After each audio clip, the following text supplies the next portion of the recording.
South ఇండియాలోనే అతి తక్కువ ధరలకే నాణ్యమైన రత్నాలని అందించే ఏకైక సంస్థ 6JVR.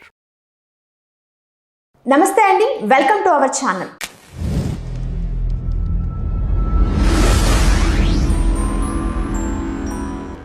మనతో ఇవాళ రాష్ట్రీయ దళిత సేన హిందూ యాక్టివిస్ట్ హమారా ప్రసాద్ గారు ఉన్నారు. నమస్తే సార్. నమస్తే, జై శ్రీరామ్. సార్, ఏపీలో జరిగిన హైందవ శంకరామం అనే భారీ బహిరంగ సభలో అనంత శ్రీరామ్ గారు కొన్ని వ్యాఖ్యలు చేశారు.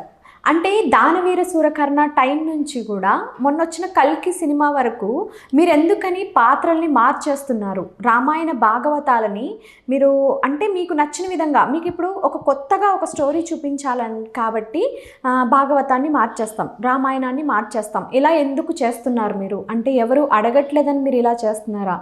ఇప్పుడు కొత్తగా వచ్చిన జనరేషన్ అదే కరెక్ట్ అని నమ్ముతుంది కదా, మీరు ఎందుకు ఇలా చేస్తున్నారు? అందరూ మేల్కోండి అన్నట్టుగా ఆయన మాట్లాడారు కదా, ఈ మాటలకి మీ వివరం చెప్పండి. అనంత్ శ్రీరామ్ గారు ఏదైతే అక్కడ మీటింగ్లో మాట్లాడారో 100% కరెక్ట్ అన్నారు. ఇప్పుడు మనం ఒకటి సినిమా చూద్దాం, ఒక సింపుల్గా మణిరత్నం ఆ సినిమాలో ఆ టైంలో ఒక పిక్చర్ తీశారు, విలన్ అని చెప్పేసి. విలన్ అంటే రావణ సంథింగ్ ఏదో సినిమా తీశారు ఆయన. ఆ సినిమాలో మొత్తం రామాయణాన్ని బేస్గా తీసుకొని సినిమా తీశాడు. అది లాస్ట్కు ఆ సినిమాలో ఏం చేస్తారంటే హీరోయిన్ రావణాసుడి దగ్గరికి పోయినట్టు, అంటే రావణాసుడు విలన్ పాత్ర పెట్టిండు, అతని దగ్గరికి చివరికి వెళ్ళేటట్టు సినిమా తీయడం జరిగింది. అంటే ఇది వక్రీకరణ కాదా? అంటే హిందూ సమాజం ఏమన్నదని నీ ఇష్టం వచ్చినట్టు మా చరిత్రను, మావి ఇతిహాసాలు కావు, అవి మా చరిత్ర, హిందువుల చరిత్ర, వాటికి కావాల్సిన ఆధారాలు ఇప్పటికీ కనబడుతున్నాయి. అయోధ్య కావచ్చు, లంకలో వచ్చి రావణాసుడిది కావచ్చు, కోటలు అని అన్నీ కనబడుతున్నాయి కదా. సో ఇవన్నీ కనబడుతున్నప్పుడు వాటిని వక్రీకరిస్తూ ఎలా సినిమాలు తీస్తారు? అనంత్ శ్రీరామ్ గారు చెప్పేదాన్ని తప్పేమున్నది? ఇప్పుడు ఏంటంటే కల్కి సినిమాలో కూడా అస్త్రాన్ని, అంటే కర్ణుని యొక్క పెద్ద హీరోగా చూపిస్తున్నారు. మనకు నిజంగా కర్ణుడు హీరో అయితే దుర్యోధనుడు వైపు ఎందుకున్నాడు? విలన్ వైపు ఎందుకున్నాడు? కృష్ణుడు వైపు ఉండాలి కదా, అవునా కాదా?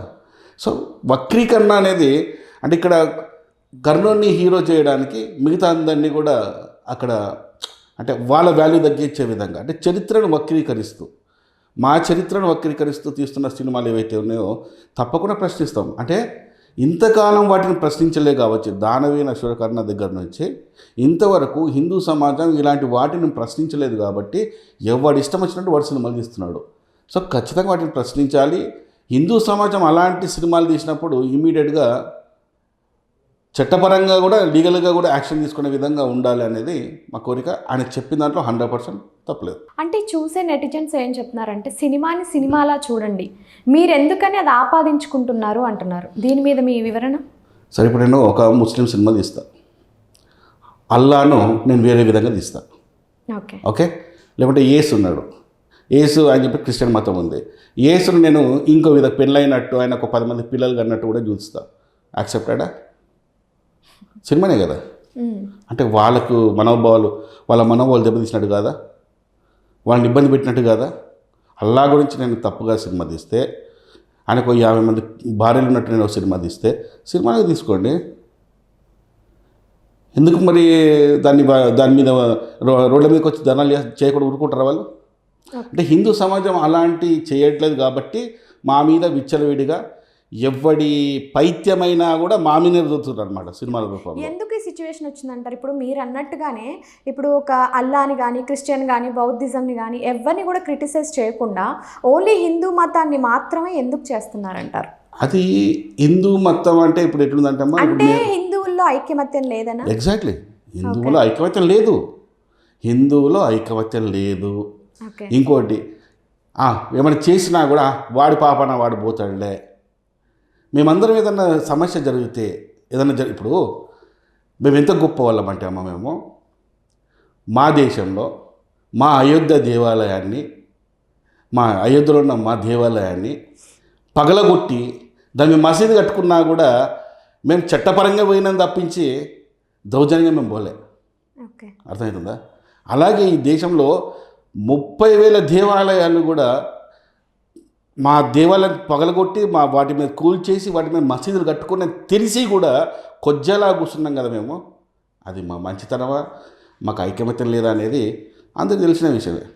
ఇప్పుడు వాళ్ళకి సంబంధించిన ఒక టెంపుల్ కానీ ఒక మసీద్ కానీ, ఇప్పుడు ఫర్ ఎగ్జాంపుల్ చెప్తామా, ఇప్పుడు విజయవాడ ఉంది.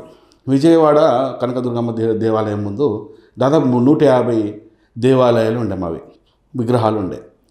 రోడ్ వైడింగ్లో అవన్నీ తీసేశారు. కానీ అదే బ్రిడ్జ్ కింద మసీద్ మాత్రం తీయలేదు. మేము 150 దేవాలయాలు పోయినా పర్వాలేదు, రోడ్డు వెడల్పు ఉండాలి, జనాలకు మంచి జరగాలని ఆలోచించినాము. కానీ రోడ్డు కింద అలాగే ఉంటుంది మా మసీద్ అని చెప్పేసి వాళ్ళు బిహేవ్ చేస్తారు. అంటే ఈ తేడా అనమాట మాకు. ఎందుకంటే కొద్దిగా మంచితనం ఎక్కువ ఉండడం, చేతగాడితనం ఎక్కువ అయిపోయింది మాకు. దాన్ని సెక్యులరిజం అంటున్నారు కదా ఇప్పుడు. ఎస్, దాన్నే సెక్యులరిజం అంటారు. ఓకే, కరెక్ట్ చెప్పినాము, దాన్నే సెక్యులరిజం అంటారు. అంటే మేము గిచ్చితే గిల్లించుకోవాలి హిందువులు, మేము తంతే తన్నించుకోవాలి హిందువులు, మీ గుళ్ళని కూలిస్తే కూల్చించుకోవాలి మీరు, అంతే. ఇప్పుడంటే సోషల్ మీడియా వచ్చింది, ఇది కాదు ఇది అని కొంతవరకు హిందువులు ఎవరైతే ఉన్నారో వాళ్ళు ప్రచారం చేసుకుంటున్నారు. ఇప్పుడు ఒక జనరేషన్ అంతా కూడా పేరెంట్స్ ఎలా చెప్పి పిల్లల్ని పెంచారంటే అన్ని మతాలు ఒకటే, ఏమంటారు, క్రిస్టియన్స్ ఏమైనా పండగ వస్తే చర్చికి వెళ్ళి రావాలి, ఏమైనా జ్వరాలు వస్తే తాయెత్తులు కట్టించుకోవడానికి అటు వెళ్ళాలి అని అప్పటి జనరేషన్ అంతా ఒకలా పెరిగింది. కాబట్టి ఈ సెక్యులరిజం అనేది పెరిగింది అని నేను అంటాను. 100%. మీ అభిప్రాయం? 100%. ఇప్పుడు అదే అల్లా, యేసు, రాముడు, ఈశ్వరుడు అనుకోండి, ముగ్గురు ఒకటే అనే ఇలాంటి పనికి మాలిన ఎదవ మాటలు చెప్పేట ఒక హిందువే చేతగానోడు. అదే ఒక ముస్లిం దగ్గరికి వెళ్ళి అల్లా, రాముడు, యేసు ఒకటే అని చెప్పమని చెప్పడవాడు. అదే ఒక క్రిస్టియన్ దగ్గరికి పోయి ఇదే మాటను వాళ్ళని చెప్పండి, మా యేసే దేవుడు అని చెప్పేవాడు అంటాడు. కానీ మేము మాత్రం మా దేవుడే కాదు, మీ దేవుడు కూడా మా దేవుడే, అందరూ ఒకటే అని చెప్తారు. ఇప్పుడు మేము సర్వేజన సుఖినో భవంతు అంటాం, అందరం బాగుండాలి అని. అది ఇదే మాట ఒక ముస్లింతో అనిపించండి అన్నాడు, ఒక క్రైస్తవుడితో అనిపించండి అన్నాడు. ఎందుకంటే ఖురాన్లో అల్లాని మొక్కని వాడు కాఫిర్ అంటారు. కాఫిర్ అంటే దౌర్భాగ్యుడు. అల్లాని నమ్మనివాడు, మొక్కనివాడు దౌర్భాగ్యుడు. అలాగే బైబిల్లో యేసును కానీ యెహోవాను కానీ నమ్మనివాడు అన్యమతస్థుడు, వాడి విగ్రహాలను పగలగొట్టాలి, ఊరి చివర తీసుకెళ్ళి వాడి విగ్రహాలను పగలగొట్టాలి, అవసరమైతే వీడిని కూడా చంపేయాలి అని చెప్తున్నది. హిందూ సనాతన గ్రంథాల్లో ఏ గ్రంథమనే తీసుకో, ఇలాంటి పదం ఉంటే చూపించండి. అయినా కూడా మేమేమంటుంది తెలుసా, లేదు మనం అందరం ఒకటే, మీ దేవుడైనా మా దేవుడే, మా దేవుడు మీ దేవుడే. మేము రంజాన్ వస్తే హలీం బిజినెస్ మొత్తం నడిచింది మా మీన్నే. వాడు తుప్పుకొని ఉంచినా కూడా కమ్మ ఉంది, సూపర్ ఉంది, హలీం అని తింటాం మేము. అర్థమైందా? క్రిస్మస్ పండుగ వస్తుంది, వాడు కేకులు ఇస్తాడు, వాడు మేము ఏం టేస్ట్ ఉంది అంటాం. అదే మా పండుగ వచ్చినప్పుడు ఏదైనా ప్రసాదం ఇస్తే మేము అన్య జనులు ముట్టమండి, నువ్వు కాఫీని మేము తీసుకోం మేము అంటారు. చూసినా ఎంత క్లారిటీ. మనం ప్రశ్నించినామనుకోండి, ఎదురు ప్రశ్నించామనుకోండి, ఇది సెక్యులర్ దేశం ఇది. అదేంటో మా హిందువుల విషయానికి వచ్చినప్పుడే సెక్యులర్ దేశం కనబడుతుంది తప్పించి వాడి విషయంలో మాత్రం సెక్యులర్ దేశం అని రాదు టాపిక్. ఇప్పుడు ఆ మధ్యకాలంలో ప్రతి సినిమా థియేటర్లో సినిమా స్టార్ట్ అయ్యేటప్పుడు జాతీయ గీతాన్ని పెట్టారు. దాని మీద ఎంత విమర్శలు వచ్చినాయి. క్రైస్తవులు అండ్ ముస్లిమ్స్ మేము మా దేశభక్తిని నిరూపించుకోవాలన్నా ప్రతిసారి అంటే నిరూపించుకో, తప్పేముంది, దేశభక్తే కదా చెప్తున్నది. అదే హిందువులు ఎవరన్నా ఒక మాట మాట్లాడిరా, కంపల్సరీ మనం పాటించినాం. మేము సినిమా పోయినప్పుడు జాతీయ గీతం వేయకపోతే ఏపించినాం, మేము సినిమా బంద్ చేయించినాం. మేము అందరం దేశభక్తి చాటుకోవాల్సిందే. ఏం ఒక నిమిషం కదా. కానీ సెక్యులరిజం, మేమే సెక్యులరిజం. ఇది సెక్యులర్ దేశం. Thank you sir. Thank you.